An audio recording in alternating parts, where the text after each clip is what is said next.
Маған бір келіншек жазып жіберіпті, неге сонша еркектерге жағымпазданасың, сен де әйелсің ғой, ұялмайсың ба деп. Қашаннан бері еркектерді сыйлайық, еркектерді құрметтейік деген сөзді айту ұят тірлікке жатып қалған, мен білмейді екенмін. Сонда еркектерді құрметтеуге, еркектерді сыйлауға қазіргі заманда ұяламыз, немесе қорқамыз, басқалар талап жейма деп. Сен де әйелсің ғой деп жазып жіберіпті да.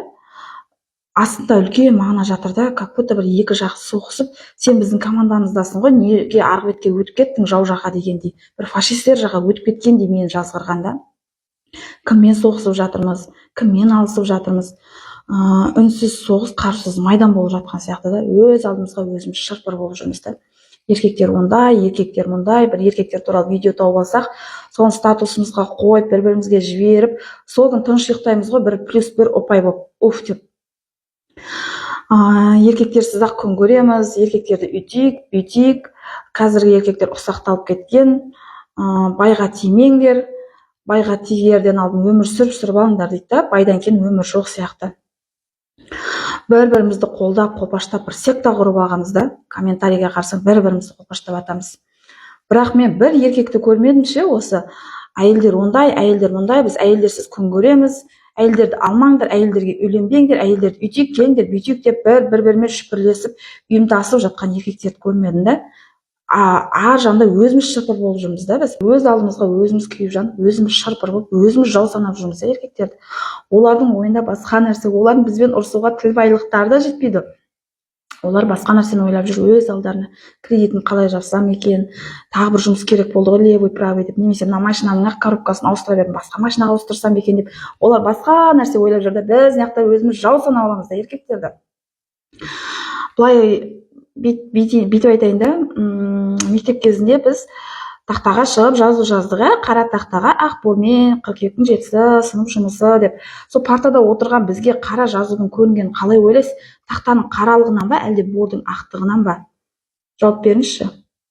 Жауап бере алмайсыз, жазудың көрініп тұрғаны әңгіме тақтаның қаралығында емес, немесе бордың ақтығында емес, екеуінің үйлесім тапқандығында.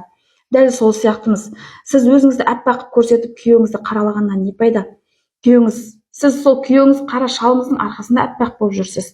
Екеуіңіз үйлесім тапқан кезде ғана бірдеңе пайда болады негізі. Сондықтан мен жақсымын, сен жамансың, немесе сен жақсысың, мен жаманмын дегенде емес әңгіме. Әңгіме бір-біріңіздің ығыңызға, ыңғайыңызға төнуде. Егер жаңағы борды әппақ мақтаның арасына тастап жіберіңізші, тауып ала алмайсыз оны ешқашан. Көрдіңіз бе? Сіздің жаман шалыңыздың жаман мінезі сіздің ұпайыңызға болып тұр ғой. Оның несіне жарияға жар салып соғыс ашасыз. Сол қара шалыңыздың арқасында әппақ келіншек болып жүрсіз да, егер білсеңіз. Егер сол күйеуіңіздің ашушаңдығы, қызуқандылығы, шарт-пұрт мінезі болмаса, салыстырмалы түрде сіздің нәзіктігіңіз, әлсіздігіңіз, мейірімділігіңіз білінбес еді да. Солай ғой енді, бірінің қасиетін екіншісі айқындау үшін Аллах солай пропорция етіп қойған бір-біріне. Оны сіз өзгертем деп, еркектің табиғатын өзіме бейімдеймін деп, еш әуреленбеңіз. Оны қаралап, мен байғұс, мен бейшара деп, өзіңізді ақтап, соғыс ашып, бір-біріңізді жау санап, күшіңізді оған сарп етпеңіз. Одан да еркек табиғатынан қалай, солай қабылдауға тырысыңыз және соған үйлесімділік табуға бар күшіңізді сарп етіңіз. Еркек болмаса, біз сұлулығымыздан, ажарымыздан, нәзіктігімізден айырылар едік. Елген басты қылыш кеспейді, әйел бастаған көш оңбайды. Оны мен айтпай-ақ білесіздер. Еркек бар екен біз сұлумыз, еркек бар екен біз көріктіміз, еркек бар екен біз ажарлымыз, еркек бар екен біз нәзікпіз. Ал сұлулық әлемді құтқарады.